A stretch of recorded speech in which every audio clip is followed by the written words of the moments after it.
que máximo. E seu irmão tem uma diferença grande de idade de você? Tem, o meu irmão, ele tá com hoje 56 anos, ele já se aposentou da corrida, né? Ele teve, inclusive, acho que tem 2 anos atrás que ele teve que colocar prótese no quadril, né? Porque acabou desgastando por causa de tanto de corrida, né? Mas meu irmão começou muito novo, então agora ele teve que colocar prótese, mas justamente para ele ter mais qualidade de vida. Então hoje ele faz mais rodagenzinha, muito mais leve, né? Mas é aquela coisa assim, tudo que é demais também não faz bem para a saúde, né? E hoje qual é o seu foco maior na corrida? Percursos mais curtos, percursos mais longos? A sua dedicação maior, você faz qual o tipo de ciclo que você utiliza para se preparar? Hoje eu estou me preparando mais para as corridas longas, mas meu objetivo maior hoje eu digo assim, teve um tempo quando eu iniciei na corrida que o meu objetivo sempre foi muito performance. Queria performar, queria correr mais rápido, eu queria, porque eu via que as pessoas conseguiam, eu via que as meninas conseguiam. Mas aconteceu tanta coisa no meio do caminho que eu entendi que o meu propósito não é esse. Eu Sim. digo assim, todo mundo na vida tem um propósito. Todos nós temos um propósito. Eu tenho o meu, você tem o seu, e nunca vai ser igual. E acontece que, assim, quando eu comecei os ciclos para meia maratona, eu queria muito baixar tempo. Eu lembro que uma vez eu fiz a minha primeira maratona, fiz lá em Santa Catarina e falei assim: agora eu vou para as próximas e vou baixar o tempo. E sempre pensando assim. A minha primeira meia maratona eu fiz. No meio do caminho não aconteceu nada. Foi ótimo, a minha corrida foi maravilhosa e tal, mas eu queria baixar tempo. Já na segunda meia maratona, começou a surgir pessoas no meio do meu caminho. E essas pessoas eram pessoas que estavam iniciando. Eram pessoas que estavam fazendo o primeiro 21, eram pessoas que estavam com algum. Tentando se recuperar de algum trauma. E no meio da corrida isso aconteceu. Então eu lembro que uma vez até eu fui para o Rio de Janeiro fazer a maratona do Rio e eu fui fazer a minha maratona. E aí eu fui meio assim, quando a gente fez, que a gente se preparou, que a gente foi entre amigos, eu fui assim, vamos lá para se divertir, porque é muita gente. Mas quando eu cheguei lá, eu já pensei, não, eu vou baixar meu tempo aqui. E foi assim, né? E aí eu tava lá na largada e aí saí e tava muito bem assim. Só que foi uma amiga com a gente que era a primeira meia maratona dela. E aí eu vi que lá no quilômetro 5 eu olhava, ela tava colada em mim. E aí eu me dispersei, né? Saí daquele funil, daquela galera que tava e fui embora. E eu vi que ela tava meio colada em mim, meio colada em mim. Quando eu olhei para trás no quilômetro 6 ela tava vindo de novo e tava meio ofegante. Aí eu diminui o ritmo e fui do lado dela. E aí eu peguei e falei assim, aí eu vi que ela tava ofegante, e falei assim, vamos diminuir um pouco o ritmo, vamos se recuperar aqui. E aí eu peguei e falei pra ela, eu vou com você. Vambora, que nós vamos fazer essa meia maratona abaixo de 2 horas. Ela, beleza, então, vambora. E fui com ela, e fui dosando o ritmo, fiz ela se recuperar. Lá no quilômetro 13 ela queria desistir. Eu falei, de jeito nenhum, vambora. 13 aqui, no 13 se a gente chegou no 13 a gente chega no 21 vamos embora. E ali a gente foi melhorando o ritmo, dosando, diminuindo, aumentando, e assim foi indo. Quando a gente chegou, que a gente cruzou a linha de chegada, ela falou pra mim assim: se não fosse você, eu tinha desistido no 13. Então, assim, ali eu entendi da seguinte forma: às vezes alguém vai precisar de você e você vai ter que precisar, você vai correr o corre do outro. E foi isso que tem acontecido comigo ultimamente. E aí, nas outras vezes aconteceram outras situações. Agora, recentemente, em dezembro, eu fui convidada como influencer da Bonito 21K lá no Mato Grosso. E aí Uhum. fui pra lá. E eu fui fazer a minha maratona e eu estava lesionada, né? E meu médico falou pra mim assim: você vai ter que pegar mais leve, evitar subidas e tal, e diminuir teu ritmo pra você se recuperar bem. E aí lá tinha algumas subidas, então fui bem tranquila, bem de boa, não pensando em tempo nem nada. No meio do caminho encontrei uma moça que estava ouvindo um louvor, chorando, abracei ela e tal, não sei o quê. Aí fui embora. No meio do caminho encontrei um senhor de 72 anos, que a esposa dele estava correndo e ele estava correndo os 21. Fiz uma entrevista com ele ali em movimento mesmo. No finalzinho, faltando 2 quilômetros, eu encontrei uma moça que estava querendo desistir. Duas moças. Daí eu falei: não, você não vai desistir. E ela com cãibras, fortes cãibras e tal. E aí eu falei: não, você não vai desistir, vamos no trotinho. E comecei e fui com ela. Fui com ela. Cruzamos a linha de chegada. E aí, eu lembro que ela me agradeceu e falou: se não fosse você, eu ia desistir. E ela, quando ela passou, cruzou a linha de chegada, ela falou: eu consegui, eu consegui. Era algo pessoal dela, sabe? Eu falo assim: ninguém sabe a luta do outro. Ninguém Sim. sabe por que que o outro tá correndo. Eu falo assim que a minha corrida hoje, no começo eu comecei a correr pelo meu pai. Todas as minhas corridas era pensando nele. Tanto que no meu número de peito eu colocava uma fotinho 3x4 dele grudada ali. Eu falava: vambora, pai. E aí eu comecei a fazer nas minhas corridas, toda vez que eu tô ali no pórtico de largada, eu faço a mesma oração sempre: Senhor, que o Senhor coloque no meu caminho as pessoas que o Senhor acha que eu preciso correr o corre delas. É sempre a mesma. Então eu falo assim: eu não faço mais por mim. Então, assim, no começo eu fiquei frustrada, assim, nossa, mas né, eu queria diminuir o tempo e não sei o quê. Mas sabe, quando você entende que você tem um propósito nessa terra e que muitas vezes a gente não pode ficar só olhando para o nosso umbigo, mas sim olhar para ao nosso redor as pessoas, você pode fazer uma grande diferença na vida delas. E Sim. quando eu não sei o motivo pelos quais elas correm e entendo que eu fiz parte daquele corre e ajudei de certa forma, entende? Qualquer coisa, eu digo assim que é um pouquinho, a gente vê assim, é um pouquinho da presença de Deus em cada corre que eu tô ali, sabe?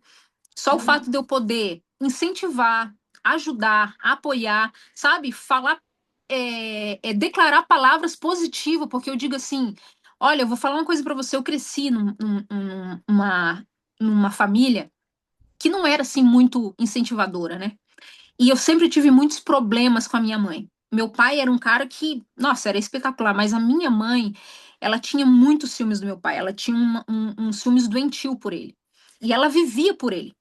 E meu pai sempre quis ter uma filha mulher. E quando eu nasci, é como se eu tivesse me tornado uma rival para ela.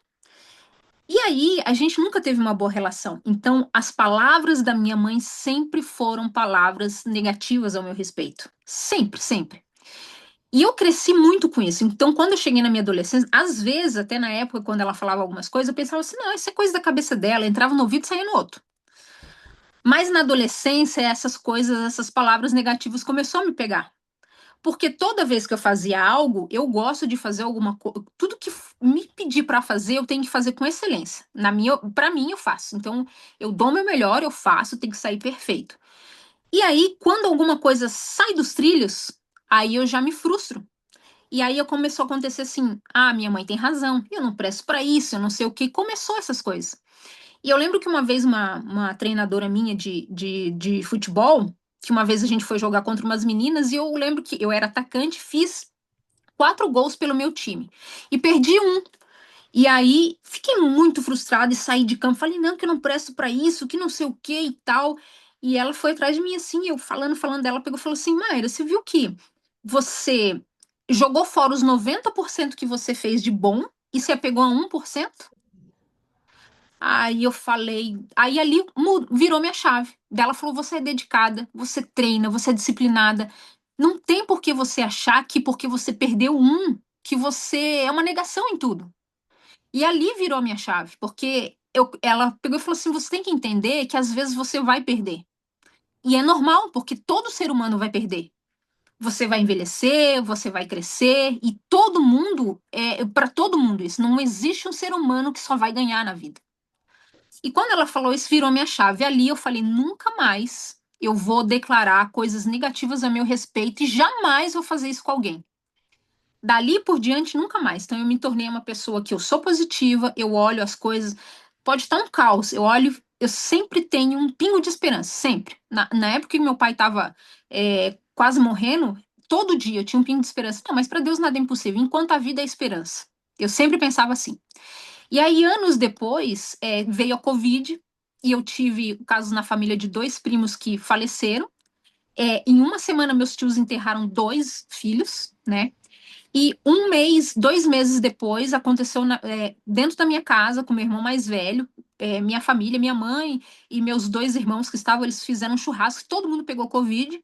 E esse meu irmão mais velho foi o que foi internado em estado grave, teve que ser entubado.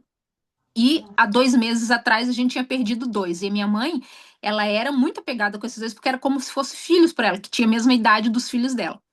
E aí eu tive que ser o alicerce da minha família, né? Meu pai já tinha falecido, então eu tinha que ser o alicerce ali, independentemente. Então, a minha mãe desesperada, eu contei para ela, porque na época os meus primos não contaram para os meus tios que o filho dela estava na UTI. E quando ele faleceu, vão falar o quê? Se eles viviam dizendo que ele estava se recuperando, entendeu? E aí, 5 dias depois, a minha prima, irmã desse meu primo Rogério que faleceu, faleceu também de Covid. Aí, eu peguei os meus irmãos, a gente começou a viver quase a mesma coisa. Os meus irmãos, não, não vamos contar para a mãe. Eu falei, vamos contar sim, o filho é dela. Ela precisa saber o que está acontecendo com o filho dela. Eu não posso esconder algo que não me diz respeito, entendeu? Ela deu a vida para ele, ela criou ele, ela tem o direito de saber o que está acontecendo com o filho dela. Então fui na casa dela e contei, ó, mãe, aconteceu isso, o Eric vai ser entubado e tal. Ela se desesperou, ficou uns 15 minutos chorando e gritava e não sei o que, e eu deixei. Deixa ela, sabe, extravasar. Quando ela parou, eu peguei e falei para ela assim, mãe, enquanto a vida é esperança, ele não tá morto.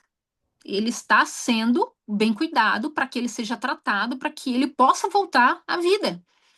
Mas claro que a gente tem que pensar no pior, né? A gente não sabe. Mas foram assim, foram 20 dias de muita luta.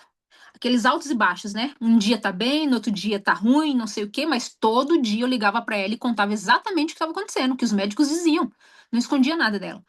E aí, no último dia, que eles iriam fazer uma tráqueo nele, eles começaram a diminuir a sedação dele e no dia seguinte conseguiram estubar ele. Quando eles estubaram ele, ele começou a recuperação, viram que ele estava respondendo bem e tal, e hoje ele tá aí, tá vivo, né? Tá morando em Santa Catarina, tá bem, tá com saúde, ficou acho que uns 2 ou 3 meses se recuperando, mas tá aí, né? Deus deu mais uma chance para ele. E eu falo assim que a gente aprende com essas situações, né? Mas em nenhum momento desses dias em que meu irmão estava na UTI, não teve um dia que eu não treinei. Não teve um dia. Todos os dias eu cumpria a minha planilha. E toda vez que a minha mãe me ligava que eu não atendia, ela sabia. Ela deve estar treinando. E aí, quando eu retornava para ela, eu falava: Ah, você foi treinar? Fui treinar. Por quê? Porque isso me dava forças. Você precisa estar bem para que você possa fazer o bem para as outras pessoas. E se eu não estiver bem, eu vou fazer com que o restante da minha família, que já estava abalado, sofra mais ainda. Então, essa não era a minha intenção. Então, a minha intenção era que eu ficasse bem para que eu pudesse passar essa força para eles. Não teve um momento que eu disse assim, ó, que eu pensei, meu irmão vai morrer. Não teve um momento. Enquanto a vida há esperança. Sempre falava a mesma coisa, toda vez, enquanto a vida há esperança.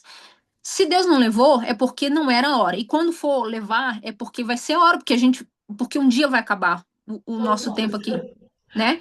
Então, assim, quando você pensa que você tem, quando você começa a ter a mentalidade positiva, eu acredito que flui mais a vida de forma melhor do que você ficar o tempo inteiro com os pensamentos negativos de que vai dar errado, de que você não serve para isso, de que você não é boa.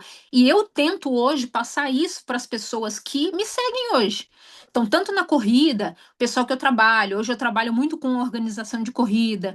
Então, assim, o meu propósito é mostrar que é possível.